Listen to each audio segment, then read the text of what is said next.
Your phone is so distracting, isn't it?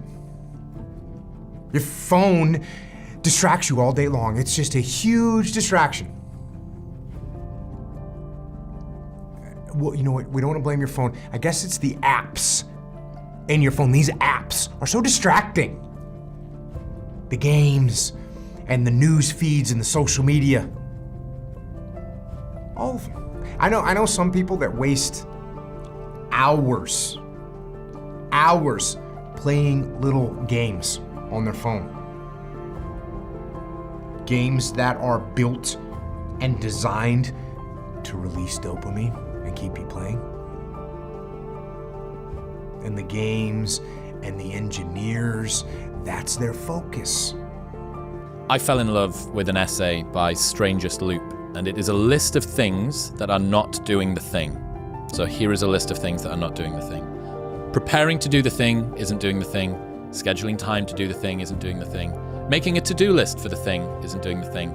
Telling people you're going to do the thing isn't doing the thing. Messaging friends who may or may not be doing the thing isn't doing the thing. Writing a banger tweet about how you're going to do the thing isn't doing the thing. Hating on yourself for not doing the thing isn't doing the thing. Hating on other people who have done the thing isn't doing the thing. Hating on the obstacles in the way of you doing the thing isn't doing the thing. Fantasizing about all of the adoration you'll receive once you do the thing isn't doing the thing. Reading about how to do the thing isn't doing the thing. Reading about how other people did the thing isn't doing the thing. Reading this essay isn't doing the thing. The only thing that is doing the thing is doing the thing. And I love this insight that you can dress it up however you want. The work just needs doing.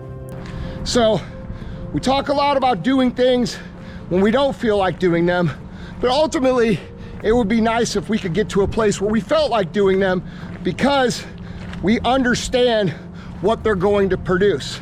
And a lot of people are confused as to how high drive, high success people can wake up every day and go at it. Well, the reason that they wake up every day and go at it is because they know that even if they feel bad, even if they don't feel like doing it, if they push through just a little bit, just a few more days, they're gonna see something that is gonna start to make them feel good.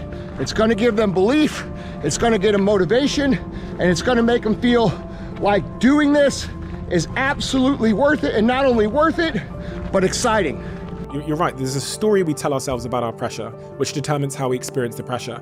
If you look at that famous TED Talk on stress and pressure, what they found out is that stress and pressure don't actually kill people unless you believe it will. You have a negative interpretation of your pressure and your stress. Then it shows up in your physiological response. You get more diseases. But in that famous TED Talk, which I think has like 30 million views, she found out that pressure in itself isn't the problem. It's the story we tell ourselves about our pressure that causes us to be unhealthy. And we all have different stories about our pressure.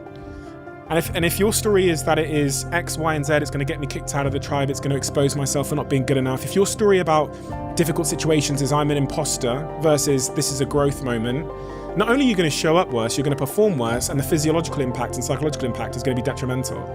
And that's what this whole argument about imposter syndrome is so confusing to me, because if I asked anybody, would you like a life where you were never outside of where you never did anything that challenged you or pushed you? Would you choose that? No. So why are you complaining about your life being full of that? I think anyone who has a healthy relationship with pressure goes in search of continual imposter syndrome. Like, you know what I mean? Like, and they would be dismayed at a life without it, without that pressure and feeling out of your depth. What if I just never peak? What if I start carrying myself in a way that I'm always learning new things? And you guys know this, I do those 6-week challenges. And the reason I continue to do these 6-week challenges, the first one was that marathon challenge. I wanted to train for 6 weeks and run a marathon. I always told myself that, well, God's designed me to lift weights. I'm supposed to be big and jacked. I'm not a runner. I'm not made to run. I'm 6 foot, 230 pounds. Like, that's not necessarily a long distance runner's physique. And it's so easy to put yourself in a box in so many ways. It's so easy to go, well, I'm over 30 now. I don't have the ambition to go work out. Or I'm over 40 now, I guess I don't have to maintain my hygiene, and that's why you see sloppy people everywhere, right? You don't have to be like that. And so I I adopted this mindset early on. I was like, I'm going to live the never peak life. And I talked about it in my book, Man Up. And I said, I ran that 6-week challenge. I trained for 6 weeks, hired a marathon coach, trained for 6 weeks, ran the San Diego Marathon. And I broke through so many limiting beliefs. I broke through so many seals in my life because all of a sudden I was like, bam. I had said I'm not a runner. I'm not conditioned to run. I'm not made to run. I don't have the physique that a runner has, but I was able to train for 6 weeks, like 6 short weeks. And I ran a marathon. The never peak mentality that I talk about in my book is, what can you do to constantly grow? The Japanese have a term called kaizen. Kaizen means forever improving and evolving to your better version, to your better self. And when you live the never peak lifestyle, you realize that, all right, I'm going to live by my core values. I'm going to be congruent with the man that I say I am.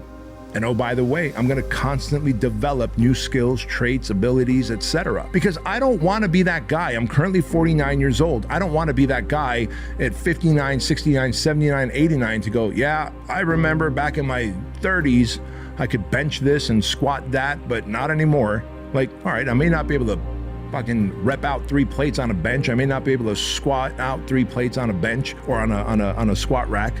But you know what I could do? I could speak 5, 6, 7, 10 different languages when I'm in my late 60s, 70s, and 80s, right? I might have a whole different coaching program where I'm working with just a different level of entrepreneurs.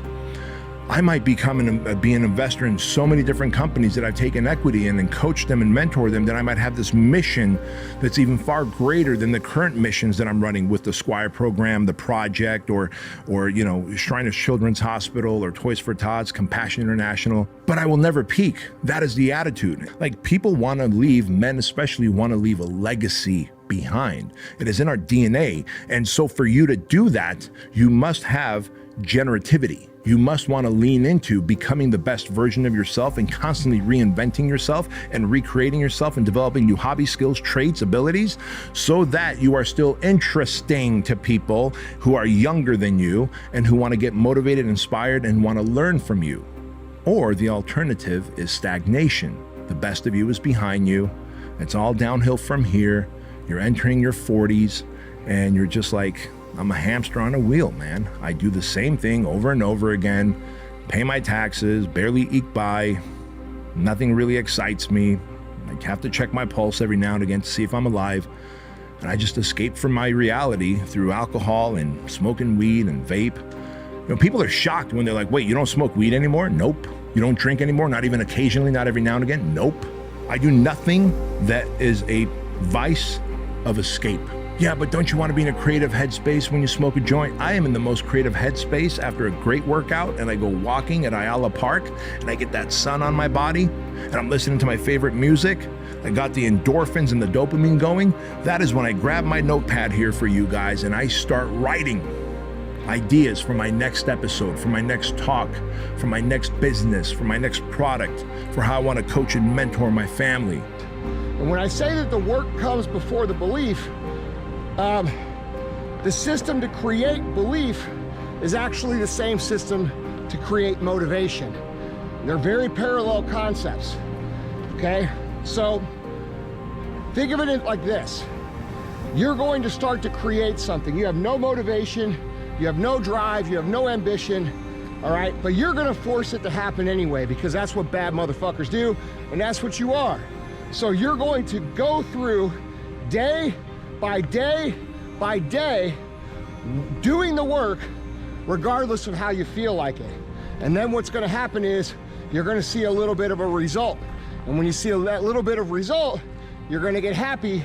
And what's going to happen in your brain is it's going to open up the possibilities for you of what you can actually achieve, because now you can clearly see that if I do the work, this result will happen. And when this result starts to happen, you get excited, and guess what comes with the excitement? The motivation.